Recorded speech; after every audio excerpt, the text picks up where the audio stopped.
యోహాను సువార్త 11వ అధ్యాయం 40వ వచనం. నీవు నమ్మిన ఎడల దేవుని మహిమ చూతువని నేను నీతో చెప్పలేదా? తమ ప్రభువు ఏం చేస్తున్నాడో మరియా మార్తలకు అర్థం కాలేదు. వాళ్ళిద్దరూ అన్నారు, ప్రభువా, నువ్వు ముందుగా ఇక్కడికి వచ్చినట్టయితే మా తమ్ముడు చనిపోయి ఉండేవాడు కాడు.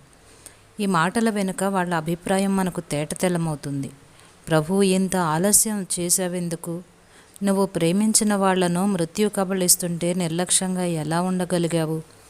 నువ్వు మాతో ఉన్నట్టయితే మేము సుఖంగా ఉండేవాళ్ళం. కానీ నీవు ఇక్కడికి రావటం ఎందుకు ఆలస్యం చేసి ఈ విధంగా విచారము నాశనం మమ్మల్ని అల్లకల్లోలం చేయనిచ్చావు? సమయానికి ఎందుకు రాలేదు? ఇంకా ఇప్పుడు పరిస్థితి చేయి దాటిపోయింది. మా తమ్ముడు చనిపోయి 4 రోజులైపోయింది. దీనంతటికీ సమాధానంగా యేసు ఒక గొప్ప సత్యాన్ని చెప్పాడు. నీకు అర్థం కాకపోవచ్చు కానీ నువ్వు గనక నమ్మితే నీ కళ్ళారా దాన్ని చూస్తావు. తన కుమారుణ్ణి బలివ్వమని దేవుడు ఎందుకు అడిగాడో అబ్రహాముకు అర్థం కాలేదు. కానీ అతనికి నమ్మకం ఉంది. దాన్ని నిర్వర్తించి దేవుని మహిమను తన కుమారుడు తిరిగి తనకు దక్కడాన్ని కళ్ళారా చూశాడు. దేవుడు తన అరణ్యంలో 40 సంవత్సరాలు ఎందుకు ఉంచాడో మోషేకు అర్థం కాలేదు. కానీ అతనికి నమ్మకం ఉంది. దేవుడు తనను ఇశ్రాయేలీల బానిసత్వపు చెరను విడిపించటానికి పిలిచినప్పుడు అతడు చూసి గ్రహించాడు. యోసేపుకు అర్థం కాలేదు. తన సోదరుల క్రౌర్యం, కాముకురాలైన ఒక స్త్రీ మోపిన నేరం, అన్యాయపు కారాగార వాసం, వీటన్నిటినీ భరిస్తూ తన నమ్మకాన్ని నిలుపుకున్నాడు. వీటన్నిటి ద్వారా సమకూడిన దైవ చిత్తాన్ని, మహిమను అతడు కనుగొన్నాడు.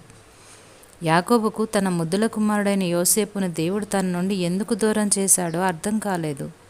కానీ ఆ కుమారుడే ఐగుప్తు సామ్రాజ్యానికి ప్రధానమంత్రి అయ్యి కరువులో తనను తన జాతిని ఆదుకున్నప్పుడు దేవుని మహిమను కళ్ళారా చూశాడు. నీ జీవితంలో కూడా ఒకవేళ ఇలాగే అర్థం కాక కొట్టుమిట్టాడుతున్నవేమో. నాకు ఇష్టమైన వాటిని నా నుండి దేవుడు ఎందుకు దూరం చేశాడు? బాధలు నన్నెందుకు తరుముతున్నాయి? దేవుడు నన్ను ఈ వంకర దారుల గుండా ఎందుకు నడిపిస్తున్నాడు? నా దృష్టికి మేలైనదిగా కనబడే నా పథకాలన్నీ విఫలమైపోవటం ఎందుకో అర్థం కావడం లేదు. నాకు అత్యవసరమైన ఆశీర్వాదాలు దయచేయడానికి దేవుడు ఇంత ఆలస్యం చేస్తున్నాడేమిటి అనుకుంటున్నావేమో.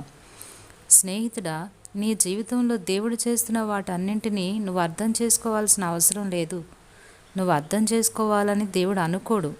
నీ చిన్న కుమారుడు నువ్వు చేసే పని అర్థం చేసుకోగలుగుతున్నాడా? అందుకనే కేవలం నమ్మిక మాత్రం ఉంచు.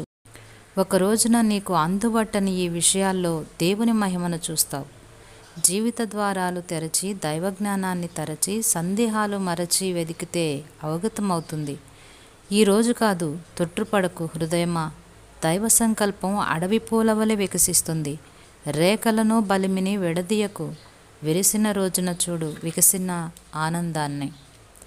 ఓపికతో శ్రమపడితే చేరగలం గమ్యం. అలసిన పాదాలకు విశ్రాంతి దొరికేను. దైవజ్ఞానపు తీరు అవగతమయ్యేను. సమస్తము తెలిసినవాడు ఆ దేవుడే.